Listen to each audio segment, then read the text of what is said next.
بسم الله الرحمن الرحيم. السلام عليكم ورحمة الله وبركاته. وعليكم السلام ورحمة الله وبركاته. بسم الله الرحمن الرحيم. الحمد لله رب العالمين، والصلاة والسلام على أشرف الأنبياء والمرسلين وعلى آله وأصحابه المجاهدين الطاهرين. أما بعد. Saudara-saudara kaum muslimin rahimakumullah. Pada dasarnya agama adalah aturan.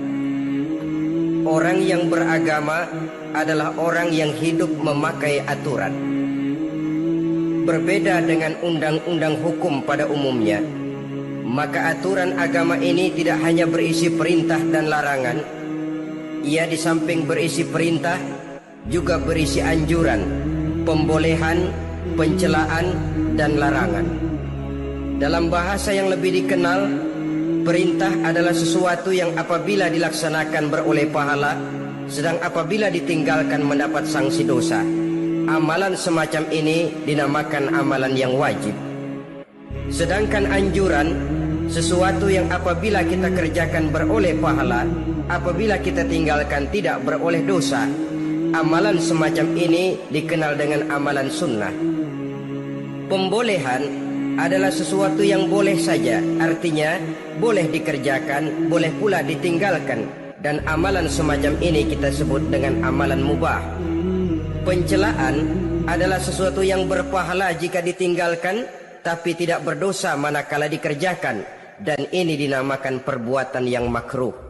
Sedangkan larangan, sesuatu yang apabila dikerjakan beroleh dosa, apabila ditinggalkan beroleh pahala, dan amalan semacam ini lazimnya dinamakan amalan atau perbuatan yang haram. Kalau agama merupakan aturan, maka konsekuensinya tentu ia berisi perintah dan larangan. Apabila perintah dilaksanakan, maka Allah Subhanahu wa ta'ala memberikan balasan berupa pahala. Sedangkan apabila larangan yang dikerjakan, Allah pun akan memberikan ganjaran yang bernama dosa. Baik pahala maupun dosa adalah sesuatu yang abstrak, sesuatu yang tidak nampak, tidak kelihatan oleh pandangan mata yang zahir. Itu sebabnya barangkali di zaman materialistis seperti sekarang ini, orang kurang tergerak mengejar pahala dan malah kadang-kadang terangsang untuk berbuat dosa. Karena pahala dan dosa sesuatu yang tidak kelihatan oleh pandangan mata yang zahir ini. Namun sungguh pun demikian, pahala dan dosa bisa mendatangkan kebahagiaan atau kegelisahan batin. Bersabda Rasulullah sallallahu alaihi wasallam, "Iza sarratka hasanatuka wa sa'atka sayyi'atuka fa anta mu'min." Apabila perbuatanmu yang baik menyebabkan engkau bahagia, apabila perbuatanmu yang baik menyebabkan engkau gembira, dan perbuatanmu yang jahat menyebabkan engkau jadi susah, itulah tanda bahwa di hatimu masih ada iman. Artinya, belum tentu orang yang berbuat baik merasa bahagia dengan kebaikan yang dikerjakannya. Dan tidak selamanya orang yang berbuat jahat sanggup menyesali perbuatan jahatnya. Oleh karenanya, apabila iman masih ada, apabila hati masih hidup, perbuatan yang baik menyebabkan orang gembira, perbuatan yang jahat menyebabkan orang susah dan gelisah hatinya. Ini mengandung pelajaran. Sekali kita berbuat baik, jangan sekali-kali menyesali kebaikan itu. Sebaliknya, satu kali kita melakukan kesalahan, hendaknya selalu menyesalinya. Kadang-kadang dalam kehidupan, karena orang tempat kita berbuat baik itu rupanya membalas air susu dengan air tuba, kita lalu menyesali kebaikan. Lahirlah kata-kata, "Nyesal saya nolong dia." Ibarat pepatah katanya, nolong anjing kejepit. Waktu kejepit setengah mati kita tolongin, begitu selesai dia dari kejepitnya malah kita digigitnya. Saudara hadirin yang saya muliakan, dalam kehidupan sehari-hari barangkali ini kena filsafat yang disebut dorong mobil mogok. Ketika mobil mogok setengah mati kita dorong, begitu mesin hidup ditinggalkannya kita di belakang. Sesungguhnya perbuatan kita yang baik tidak harus disesali. Karena disesali atau tidak, toh perbuatan itu sudah kita lakukan. Dan penyesalan atas segala kebaikan hanya akan mengurangi nilai pahala kebaikan itu sendiri. Berbahagialah apabila berbuat baik, walaupun orang yang kita melakukan kebaikan membalasnya dengan kejahatan. Menyesalah apabila berbuat kesalahan, apabila melakukan dosa, karena itu pertanda nilai iman yang masih hidup dalam jiwa kita. Saudara-saudara kaum muslimin yang berbahagia, jadi sungguh pun pahala dan dosa sesuatu yang abstrak, efeknya jelas dia mendatangkan kebahagiaan atau membawa kepada kegelisahan batin di dalam kehidupan manusia. Orang di zaman materialis kurang terangsang berbuat pahala dan terdorong melakukan dosa. Kenapa? Karena pahala tidak kelihatan, dosa tidak nampak. Kalau pahala kelihatan, barangkali nggak kuat kita mikul pahala. Kalau dosa benjol, umpama tiap bikin dosa palanya benjol, barangkali sudah nggak karu-karuan kepala kita. Baik pahala, baik dosa, sesuatu yang tidak nampak oleh pandangan mata zahir, tapi yang punya efek dalam kehidupan ini. Orang yang banyak pahalanya dengan orang yang banyak dosanya, kalau dia berjalan barangkali sulit kita membedakan. Tapi efeknya dalam kehidupan ini jelas adanya. Sesuatu yang bernama pahala kita perlukan, karena hidup tidak berhenti hingga di sini. Sesuatu yang bernama dosa harus kita hindarkan, karena ada kelanjutan sesudah hidup yang sekarang ini, kehidupan dari satu pertanggungan jawab. Itu sebabnya Imam Ghazali dalam bahasa yang indah sekali berpesan, jadidis safinah fa innal bahra amiq wa khuziz zad fa innas safara ba'id. Perbarui selalu kapalmu, rawat, jaga baik-baik, dandani kapalmu, fa innal bahra amiq, karena sesungguhnya lautan ini sangat dalam. Satu bahasa yang indah dari tamsil terhadap kehidupan. Perbaiki kapalmu karena lautan ini sangat dalam. Artinya jaga baik-baik hatimu, pelihara iman dan keyakinanmu, karena hidup ini bagaikan gelombang lautan. Tempo-tempo air tenang, tempo-tempo ombak menggila dan menggunung. Jaga iman baik-baik karena hidup penuh dengan cobaan dan ujian. Itu maksudnya. Wa khuziz zad fa inna safara ba'id, dan bawa bekal yang banyak karena perjalanan hidup ini sangat panjang. Perjalanan ini sangat jauh. Kita kalau pergi keluar kota tentu saja membawa bekal. Makin jauh kota yang akan kita tuju, makin banyak bekal yang harus kita bawa. Alangkah sengsaranya manusia apabila dia akan pergi ke satu kota yang jauh, modalnya cuma nekat. Bagaimana nanti di sana sajalah. Tidak membawa bekal sebagaimana yang sewajarnya. Hal yang semacam ini senangnya sih belum tentu, keblangsak dan susahnya sudah kebayang. Itu dalam kehidupan di dunia ini. Bagaimana kalau sudah bicara tentang kehidupan yang akan datang? Karena sesungguhnya hidup ini merupakan satu perjalanan yang sangat panjang. Sejak kita tinggal di alam arwah, pada saat jasad belum lagi diciptakan Allah, ruh sudah diciptakannya lebih dahulu. Sampai kemudian kita pindah ke alam rahim, alam kandungan ibu, untuk kemudian berpindah kepada kehidupan dunia. Dari dunia ini kita pindah ke alam barzakh. Di sana tinggal kita 100 tahun mungkin, 100.000 tahun mungkin, 1 juta tahun mungkin, menunggu saat datangnya kiamat. Lalu dari alam barzakh pindah kita ke alam akhirat, satu perjalanan yang sangat panjang. Alangkah malangnya, alangkah sengsaranya jika tahu kita begitu panjangnya perjalanan hidup ini, tidak ada bekal yang kita bawa. Artinya kesengsaraan, kesulitan yang bertali-tali sudah jelas akan menimpa kita. Kalau pergi kita keluar kota membawa bekal uang, membawa bekal makanan, apa bekal yang mesti kita bawa? Apabila kita kembali ke alam barzakh, kembali ke alam kubur, berkumpul di padang mahsyar di akhirat nanti, nasi yang mau kita bawa, uang yang mau kita bawa, tentu tidak lagi. karena kehidupan materialis selesai di atas liang lahat. Bila masuk kita ke liang lahat, disitulah pahala dan dosa memegang peranan yang sangat penting. Maka pada pertemuan malam ini kita akan bicara tentang pahala dan dosa itu.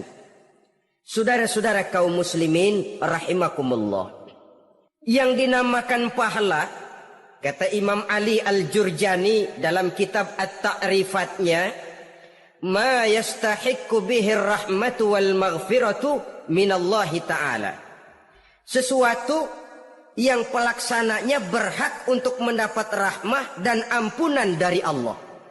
Dengan kata lain, nilai pahala adalah akibat dari perbuatan-perbuatan di dalam melaksanakan perintah dan anjuran yang ada di dalam kehidupan agama. Apabila perintah dan anjuran kita laksanakan, nilai pahala itu lalu datang. Nah, nilai pahala dalam Islam menurut konsepsi Quran, Allah menjelaskan, man jaa bil hasanati falahu asyru amsalihha. Barang siapa yang datang membawa satu kebajikan, barang siapa yang melaksanakan satu kebaikan, maka dia akan mendapat balasan 10 kali dari kebaikan yang dikerjakannya. 10 kali ini pun masih dilipat gandakan dengan 7 ini pun masih dikalikan 100, dan itu pun masih ditambah dengan pernyataan wallahu yudha'ifu liman yasha. Allah masih akan melipat gandakan perbuatan baik seseorang yang dikehendakinya. Itulah nikmatnya dalam Islam. Tetapi sebaliknya, wa man jaa bisayyi'ati fala yujza illa mislaha. Barang siapa yang melakukan satu kejahatan, dia tidak akan mendapat balasan kecuali sesuai dengan kejahatan yang dikerjakannya. Alangkah rahman dan rahimnya Allah.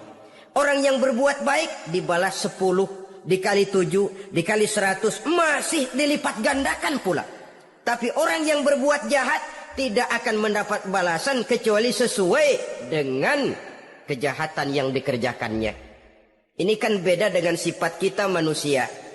Kita ini kadang-kadang kalau dijitak membalasnya mukul. Tapi kalau orang berbuat baik kepada kita, kita enggan untuk berbuat baik kepada orang tadi. Allah tidak mengajarkan begitu. Satu kebaikan berbalas 10. Satu kejahatan berbalas dengan satu kejahatan. Maha Rahman dan Rahim Allah. Bahkan dalam Islam, niat berbuat baik saja mendapat pahala. Sedangkan niat berbuat jahat belum ditulis merupakan satu dosa sampai kejahatan itu dikerjakan oleh orang yang niat tadi. Umpamanya, saudara niat nanti malam giliran pengajian saya mau hadir di majelis taklim. Pas datang waktu malam hujan turun sangat lebat.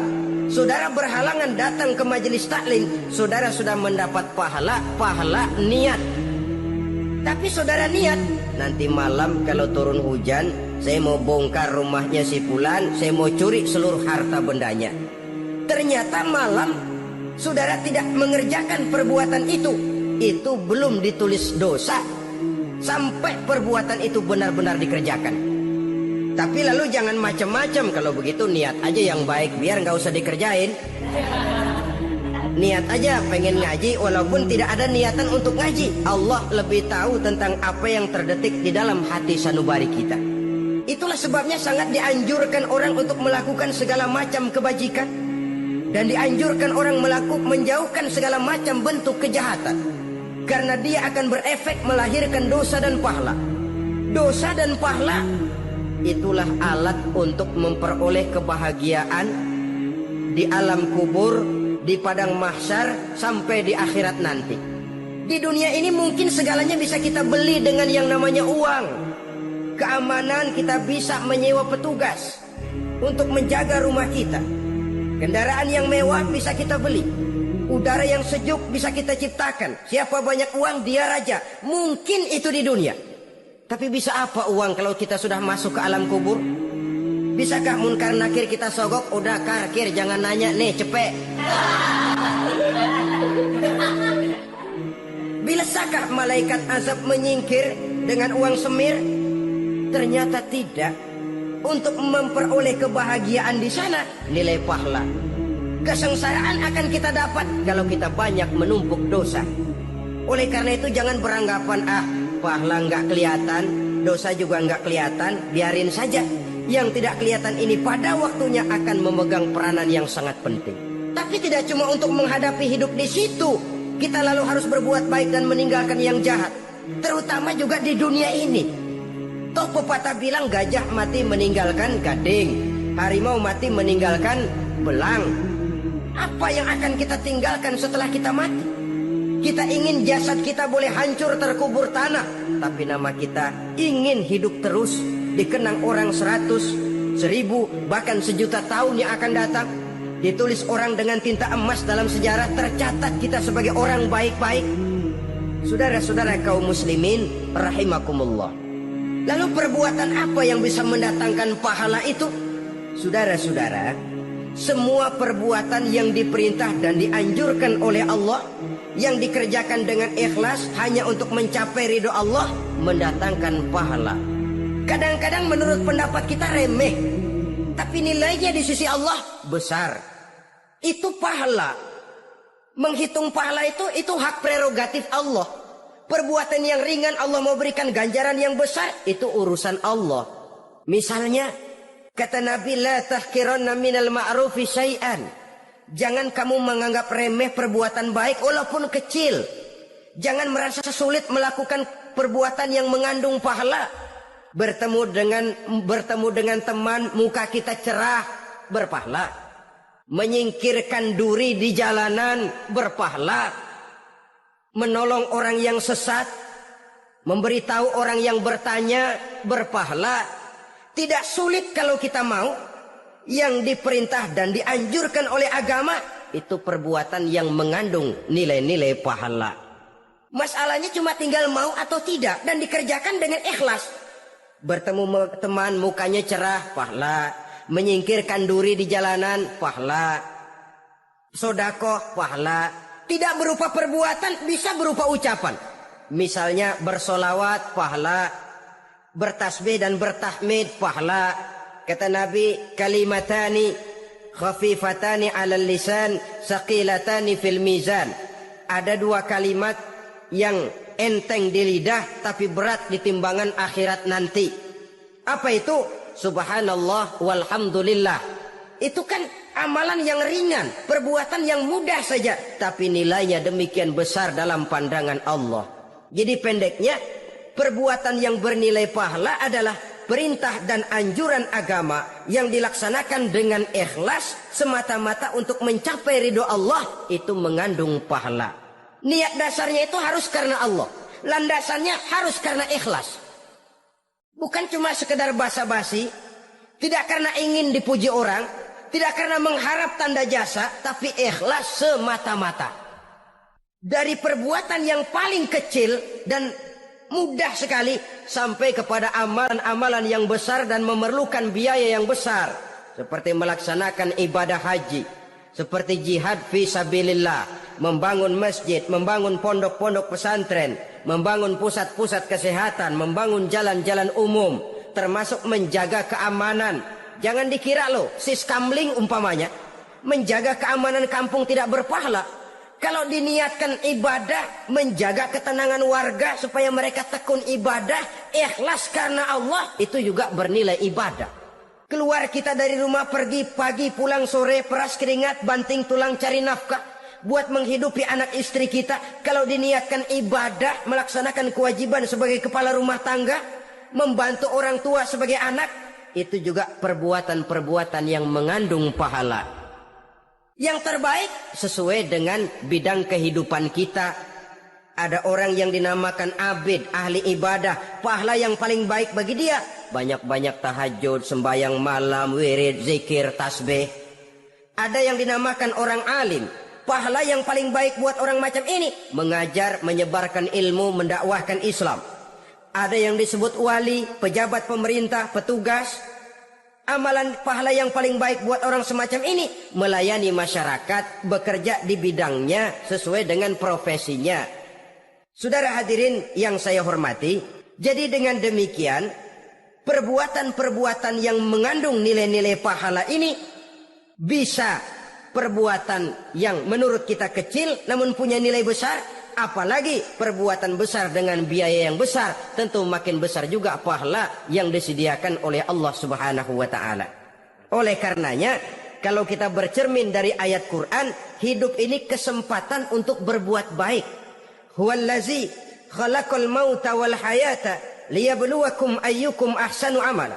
Dialah Allah Tuhan yang telah memberikan hidup dan mati kepadamu untuk menguji kamu siapa di antara kamu yang paling baik amal perbuatannya. Jadi tidak saya rinci, tapi cukuplah satu penjelasan global. Perbuatan yang berpahala adalah perbuatan melaksanakan perintah Allah atau anjuran Allah dengan dasar ikhlas, dengan tujuan untuk mencapai ridho Allah semata-mata. Lalu apa perbuatan yang mengakibatkan dosa itu? Saudara-saudara, dosa lahir akibat melakukan larangan Allah atau mengerjakan yang dicelaknya. Nah, para ulama ada yang membagi dosa itu menjadi dua bagian. Ada dosa-dosa kecil, ada dosa-dosa besar. Tetapi sebenarnya ditinjau dari segi hakikatnya, kalau sudah melakukan satu kesalahan yang mengakibatkan dosa, jangan dilihat besar dan kecilnya, tapi kepada siapa dosa itu kita kerjakan. Sebab kalau dosa kita anggap satu yang kecil, orang akan terangsang untuk mengerjakan yang kecil-kecil saja. Sehingga dengan demikian, yang kecil pun akan menjadi besar kalau ditumpuk-tumpuk. Sedangkan yang besar bisa saja menjadi kecil kalau selalu diiringi dengan permohonan ampun kepada Allah. Itu sebabnya para ulama sufi, orang-orang tasawuf mengatakan, la saghair ma'al istimrar wala kabair ma'al istighfar. Tidak ada dosa yang kecil kalau dikerjakan terus-menerus, dan tidak ada dosa yang besar kalau digempur tiap saat dengan perbuatan istighfar atau memohon ampun kepada Allah Subhanahu wa taala. Cuma saja pada umumnya, karena dosa-dosa kecil itu lebih mudah taubatnya, dan ada janji Nabi, barang siapa yang meninggalkan dosa-dosa besar akan diampuni dosa-dosanya yang kecil-kecil. Oleh karena itu, pada kesempatan ini kita akan juga bicarakan apa saja yang termasuk klasifikasi dosa-dosa besar, dengan harapan kita bisa menjaga diri, menyelamatkan diri, jangan sampai terjatuh ke dalam dosa-dosa yang besar tadi. Tetapi bukan berarti kita harus terangsang melakukan dosa-dosa yang kecil. Ah, biarin kecil ini, tobatnya gampang. Ah, dosa kelas teri. Ah, dosa itu kan tidak kelihatan. Lalu terangsang melakukan perbuatan dosa-dosa walaupun kecil. Kalau berlarut terus-menerus, dia akan tumbuh menjadi dosa yang besar.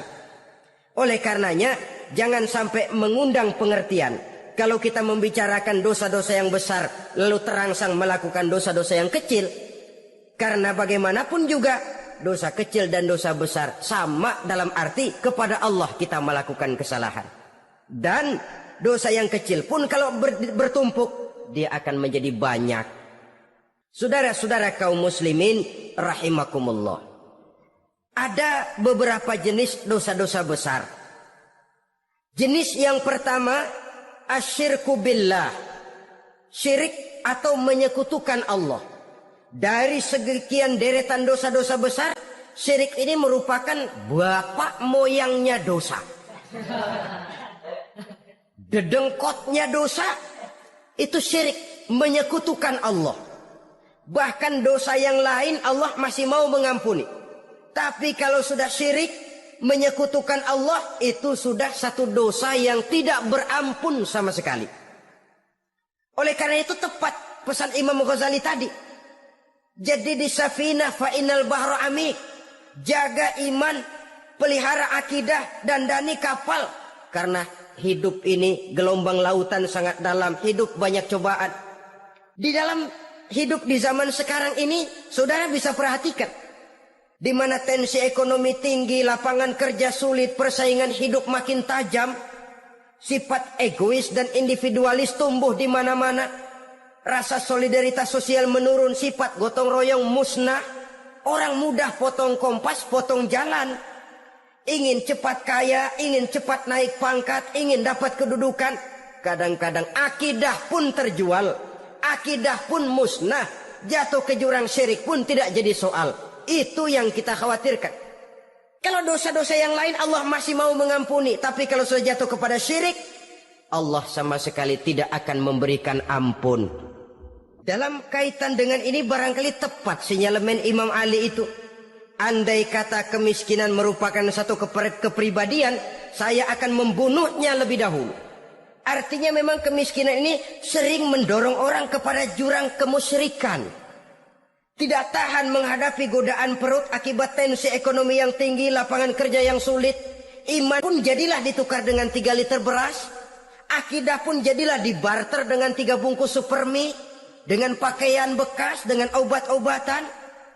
Tidak jadi soal baginya mengejar kebahagiaan yang relatif singkat dengan mengorbankan kebahagiaan yang abadi. Persis ibarat pepatah, nyari jarum kampak hilang.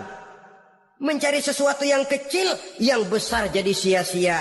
Membela perut, mengorbankan akidah. Na'udzubillah summa na'udzubillah. Saudara-saudara kaum muslimin rahimakumullah. Ini fakta. Ini kenyataan. Dan hal semacam ini tidak bisa diatasi cuma dengan ceramah, simposium, diskusi, seminar. Apalagi Nabi berpesan, solahu ummati bil ilmi wal mal. Umatku hanya bisa menjadi baik akidahnya dengan ilmu dan harta. Itu bahasa Nabi. Kalau bahasa kita sekarang, dengan ekonomi dan pendidikan. Ilmu, pendidikan, ekonomi, harta. Tanpa itu sangat besar kemungkinan kita bisa menjual akidah terjerumus di lembah kemusyrikan. Maka terutama kepada saudara-saudara saya, muslimin yang terpencil jauh dari kota-kota besar, yang kadang dalam kehidupan seharinya imannya sering digoda oleh supermi, akidahnya sering ditantang oleh pembagian beras, pakaian-pakaian bekas, obat-obatan dan sebagainya. Jaga dan bentengi akidah kita. Lebih baik nyawa berpisah dari badan, asal iman jangan berpisah dari hati. Kepada adik-adik saya para remaja, para pemuda di kota-kota besar yang iman dan akidahnya sering ditantang dengan minuman-minuman keras, fasilitas-fasilitas yang menghanyutkan, yang secara terarah dan praktis sedikit demi sedikit menggiring kita untuk keluar dari nilai-nilai akidah. Hati-hati, jaga baik-baik, sebab intan paling mahal, mutiara paling berharga, tidak lain nilai iman ini. Tergelincir kita daripadanya, jatuh ke lembah kemusyrikan, jatuh ke satu dosa yang teramat besar yang Allah tidak akan pernah memberikan ampun lagi. Ini dosa besar yang pertama. Yang kedua, qatlun nafsi illa bil haq. Membunuh orang tanpa alasan yang benar. Di zaman kesulitan ekonomi kadang-kadang orang mudah nekat.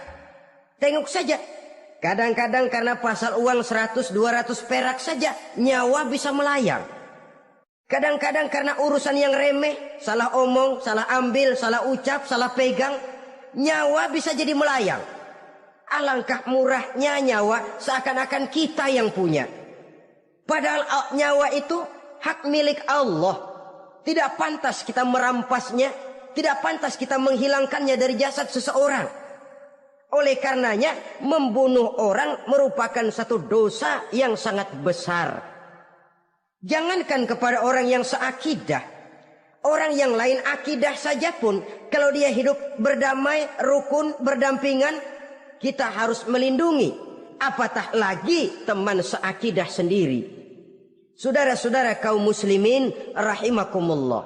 Pantas kalau Nabi menyatakan apabila dua orang Islam sudah saling berkelahi, berbunuh-bunuhan, al-qatil wal maqtul finnar. Yang membunuh dan yang dibunuh dua-duanya sama-sama masuk neraka. Sahabat heran, ya Rasul, kalau yang membunuh masuk neraka sih wajar, tapi yang terbunuh kok neraka juga, kenapa? Kata Rasul, sebenarnya dia juga cuma sudah niat untuk membunuh, cuma keduluan saja. Andai kata dia tidak terbunuh, tentu dia yang akan membunuh. Saudara-saudara kaum muslimin rahimakumullah. Islam sesuai dengan namanya adalah agama damai. Kita tidak boleh mencari-cari musuh, walaupun tidak boleh lari kalau bertemu musuh. Oleh karenanya, pantang seorang muslim menimbulkan benih keonaran menjadi biang kerok buat lingkungannya. Sesuai dengan namanya, seorang muslim adalah seorang yang dalam hidup senantiasa berusaha menebarkan salam, menebarkan kedamaian, ketenangan dan ketentraman. Dengan prinsip musuh jangan dicari, bertemu pun jangan lari. Yang ketiga, termasuk dalam kelompok dosa besar ini, surbul khamr, meminum minuman keras. Termasuk di dalam kata khamr ini ganja, morfin, narkotik. Sebab apa? Jenis minuman semacam itu tidak hanya merusak keadaan sekarang, tapi sekaligus merusak kehidupan yang akan datang. Kalau itu jatuh di tangan generasi muda, artinya kan merusak kehidupan masa depan daripada suatu bangsa. Karena apa? Remaja dan pemuda merupakan bentuk miniatur daripada kehidupan bangsa. Akan bagaimana warna umat Islam di Indonesia, bahkan akan bagaimana warna Indonesia 30, 40, 50 tahun yang akan datang, remaja sekarang jawabannya. Kalau remaja kita sekarang ini kerjanya cuma bisa nyekek botol, insya Allah bangsa Indonesia 30-40 tahun yang akan datang akan tumbuh menjadi bangsa teler. Tidak banyak yang bisa kita harapkan. Remaja adalah gambaran masa depan dari satu bangsa, dari satu umat.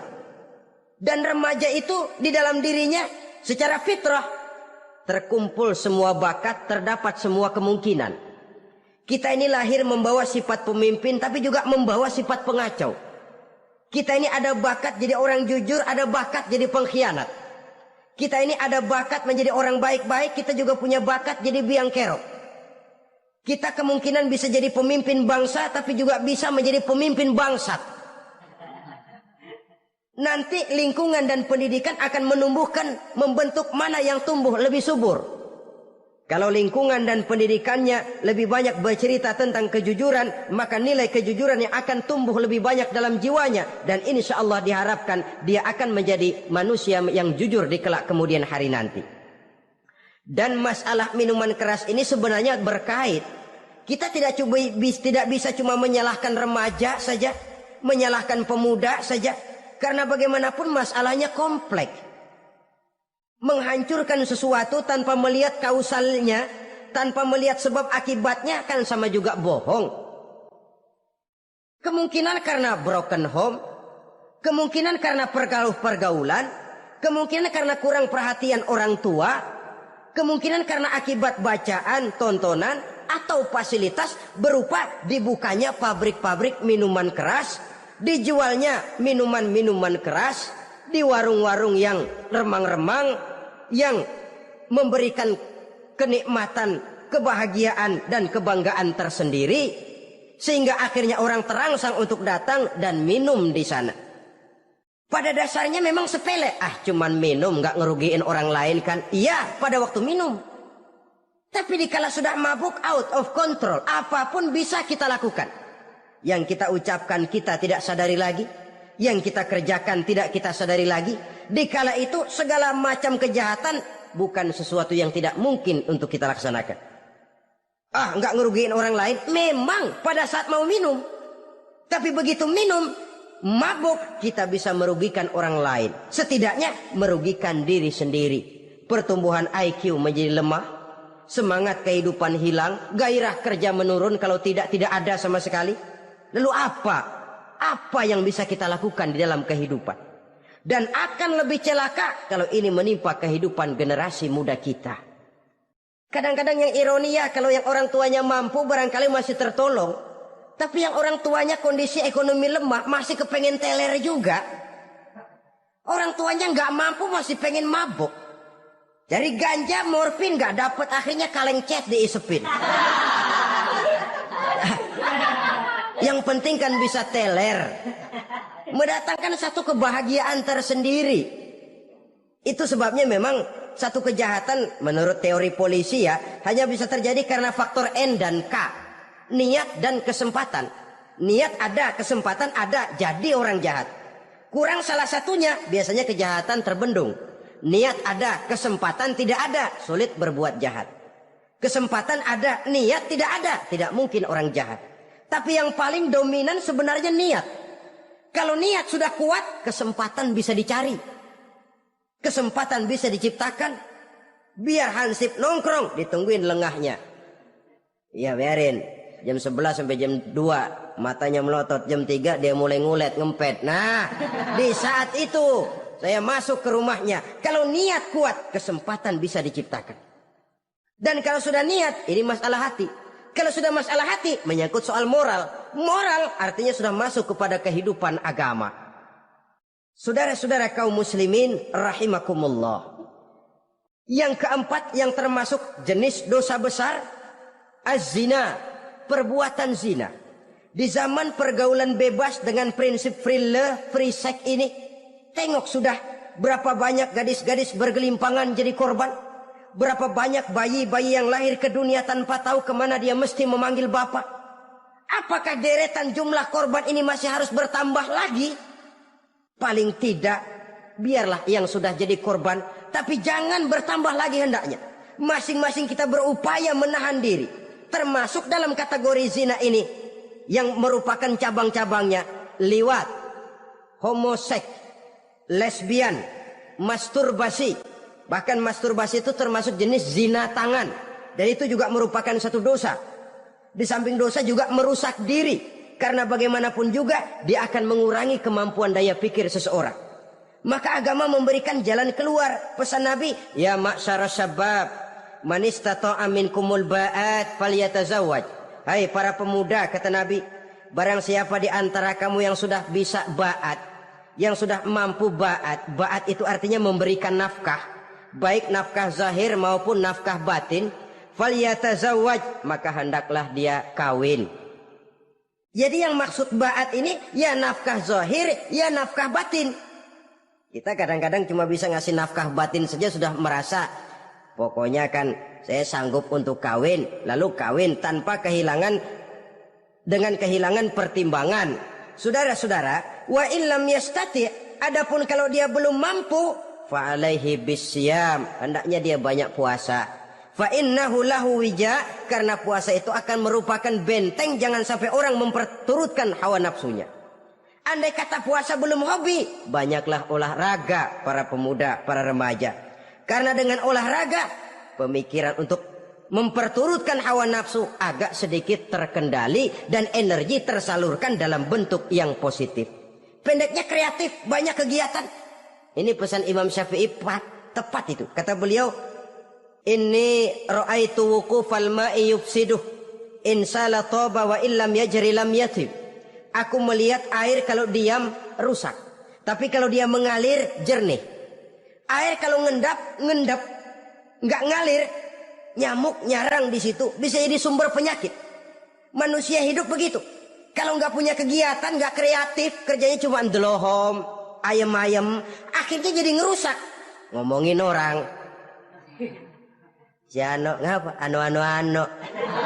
Kebangetan nggak ngapa-ngapain, orang aja dipontenin. Orang diomongin, lahirlah namimah, lahirlah ribah. Saudara-saudara, air itu kalau ngendap ada aja yang nyarang. Tapi kalau dia ngalir, orang ada kesibukan, insya Allah dia tidak akan jatuh kepada sesuatu yang bisa mengundang dosa. Isilah waktu dengan hal-hal yang bermanfaat. Karena hidup ini singkat dan tidak berjalan mundur ke belakang. Mundur hancur, berhenti diinjak orang. Sekali melangkah, jangan surut mundur ke belakang. Homoseks terlepas dari penyakit kejiwaan. Sekarang ini kan sudah ada persatuan kaum gay katanya, meminta perlakuan yang sama dan agar dibolehkan kawin sesama mereka.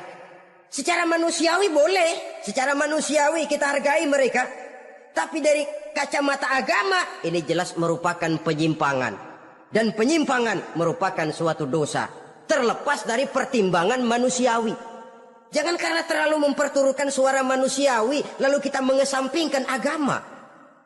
Termasuk lesbian, wadon karo wadon. Kalau homo itu kan lanang karo lanang katanya.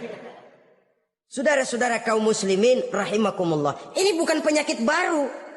Liwat, homoseks sudah dikenal dari zamannya Nabi Lut. Laki dengan laki. Lesbian dari zaman istrinya Nabi Lut. Terlepas dari penyakit kejiwaan, dari segi agama, ini merupakan penyimpangan dan merupakan dosa yang besar. Yang kelima, yang termasuk jajaran dosa kelas kakap, qazful mu'minina wal mu'minat, menuduh orang mukmin yang baik-baik, laki atau perempuan, melakukan perbuatan zina sehingga hancur namanya di masyarakat. Ini merupakan satu perbuatan dosa yang sangat besar dan sangat dimurkai oleh Allah. Saudara-saudara kaum muslimin rahimakumullah. Oleh sebab itu tentang masalah ini, kalau memang tidak ada saksi, jangan sembarang kita enteng lidah menuduh orang lain berbuat zina, menuduh orang lain berbuat serong. Dosanya kelewat besar di dalam kehidupan. Karena apa? Mencari harga diri itu berat. Memelihara kehormatan diri jauh lebih berat. Satu kali orang dihancurkan namanya di masyarakat, dia akan terisolir jadinya. Oleh karenanya, berlindung kita kepada Allah, jangan sampailah dihinggapi oleh sifat ini.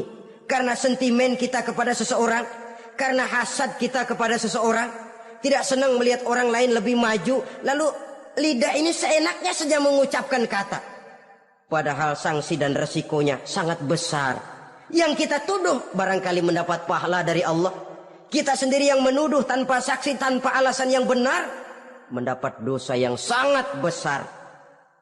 Saudara-saudara, memang kadang-kadang aneh dalam hidup ini. Seorang pelacur biasanya bisa menjaga mulutnya di masyarakat. Kata-katanya baik, sopan. Kenapa? Karena mulut yang satu sudah tidak terjaga. Kita kadang-kadang kehormatan bisa kita jaga, tapi mulut tidak terkontrol. Ngomong saenake dewe, bikin orang mangkel, kesal, fitnah sana, fitnah sini, menghancurkan nama baik orang, ngomongin yang macam-macam. Bagai-bagai macamlah caranya. Saudara-saudara kaum muslimin yang berbahagia. Jadi dengan demikian, menuduh orang lain berbuat zina, sedangkan orang itu tidak pernah melakukannya, ini termasuk satu dosa yang sangat besar di dalam kehidupan ini. Yang keenam, al-'aqu bil walidain, durhaka kepada ibu bapak. Seorang anak, bagaimanapun banyak nilai ibadahnya, banyak kebaikan di masyarakat, menyandang berbagai macam gelar, pangkat dan jabatannya tinggi, tapi kalau sudah durhaka kepada kedua orang tuanya, alamat hidup tidak lagi membawa keberkahan. Dan itu dosa yang sangat besar. Sampai Nabi sabdakan, ridho Allah ada di dalam keridhaan ibu bapak, murka Allah pun ada di dalam kemurkaan ibu dan bapak. Walaupun belum tentu setiap kita orang tua, tapi yang jelas setiap kita adalah anak. Dan setiap anak punya ibu dan bapak. Jangan sampai kacang lupa kepada kulitnya.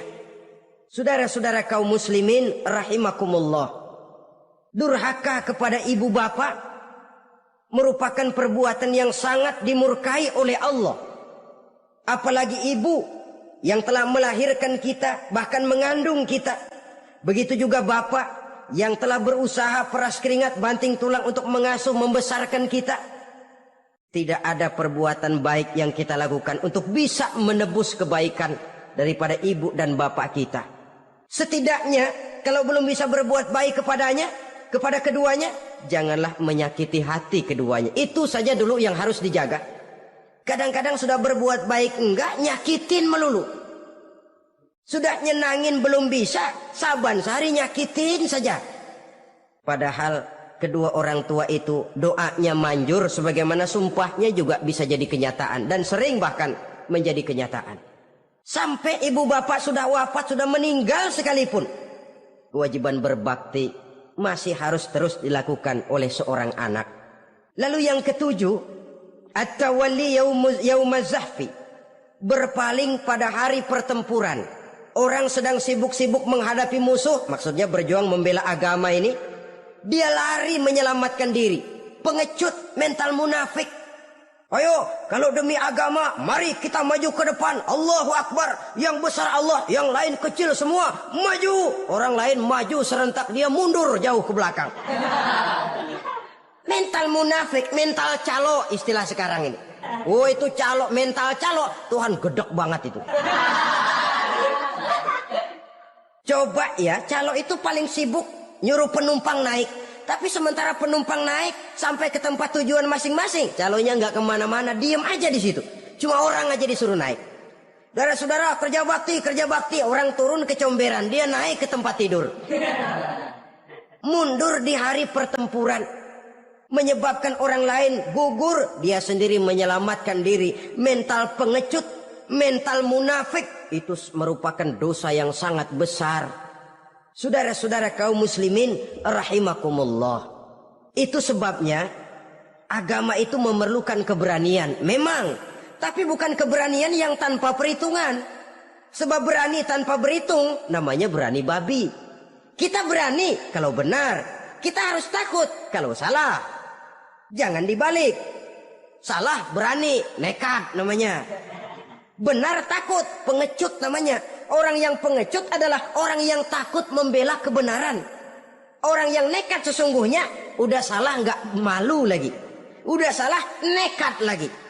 Merasa rugi berbuat kebaikan, puas kalau berbuat kejahatan. Padahal Nabi pesan, siapa yang berbuat dosa sambil tertawa, nanti dia akan masuk neraka sambil menangis. Karena itu dipesan pula di dunia ini, sering-seringlah mencuci mukamu dengan air mata taubat. Cuci lidahmu dengan zikir kepada Allah. Bersihkan hatimu dengan air ikhlas. Saudara-saudara kaum muslimin rahimakumullah. Kan ada toh orang berbuat baik nggak gembira, tapi berbuat jahat malah puas. Atau sama saja orang lain berbuat baik, hatinya kesel. Orang lain berbuat jahat, dia malah mendukung. Atau orang lain tergelincir berbuat jahat, dia malah girang. Ini kan tidak objektif. Karena yang berbuat baik orang yang dia keselin, dia nggak seneng. Tetapi karena yang berbuat jahat orang yang dia senengin, dibenerin juga. Itu nggak objektif namanya. Mundur di hari pertempuran pada saat saudara-saudara kita sedang menghadapi musuh, sikap pengecut yang sangat dibenci Allah. Yang